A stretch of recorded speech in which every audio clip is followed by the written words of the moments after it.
باش بكن لي دجاجنا قرباني دج بركو مسألة هري جرين گوشت من نهاجي بحثا گوشت بكن او كسين كو قربان خو سرجي كرنا بتايبتي جدن که مردینیاتی من لورا مردینی و خوارن بهتر چیدکن ما چوج وره تعریفا برخه که حشانگدی آنگو کبورگا dolması حوالا ما دیلانی چو چند ساعتا لبا آش پیش سلمان خانم ما و گوت اف تعریفا خوش بلا کسی کنه ها حیوانی خو سرجی کرنه دخوازن لمالا خو چه بکن و چاوا چه بکن چاوا او برخه که وره حشاندی تعمای و چاوا خوشتر به تعریفا برخه که حشاندی سر اکرانی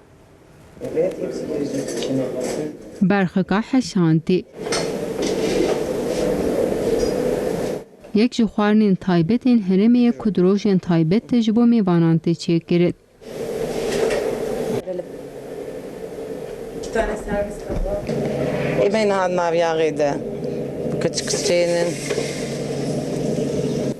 Li seranserê welêt qurban hatin serjêkirin û li gelek malan jî niha ji bo ayda qurbanê xwarin û şîvîn herêmê tên çêkirin. Em jî îro bûn mêwanê aşpêjeke navdar ku xwarînin herêmî li paytaxt Enqereyê. Emeği İrojora barxaşenin, eme parsiye dagın bejne de kaburga dolması, kurbani de cemezaf çetkin ve ji bo ku tama goştê heşandî xweş bê divê ji goştê berxikan werê çêkirin.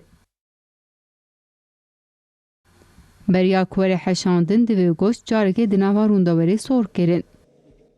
Her du aliyên parsiya eme biçek jî sotara şxinêde, ev jî bese.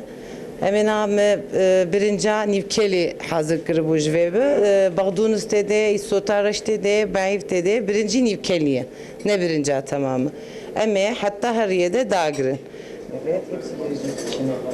Piştî we nava goştê berxekan bi birincê tije kir divê hûn bi benekî devê wê girê bitin. Dovra jî goştê heşandî divê di firnê de 2-3 saetan bipije.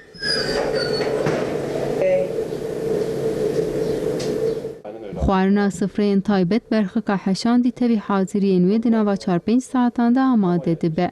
Me di roja ewela ayda qurbanê de berxika heşandî çêkir. Em jî ji ser ekrana TRT Kurdiyê ayda ve hemiyan pîroz dikin. Ayda piroz be.